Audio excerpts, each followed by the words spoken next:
Everyone, good evening. অনেক দিন পরে যাচ্ছি আবারও মাসির বাড়িতে। আর দেখো, আমার মাসির বাড়িতে যেতে হলে না নৌকা করে পার হয়ে যেতে হয়, যেটা আমার ভীষণই ভালো লাগে। এখন তো প্রায় নৌকা অনেকটা কমে গেছে, সব জায়গায় ব্রিজ হয়ে গেছে, কিন্তু এখানে না এখনও নৌকা আছে। গ্রামের কিছু লোক বা কিছু প্রবলেমের জন্য এখনও ব্রিজ হয়নি বা হতে দেয়নি, হতে দেয়নি আর কি।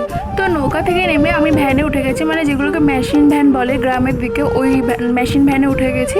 আর পাশেই ছিল একটা বড় স্কুল, তো ওটা ছুটির টাইম ছিল, তো সব স্কুলের বাচ্চারা ছুটি হয়ে গেছে, তো বাড়ি যাচ্ছিল।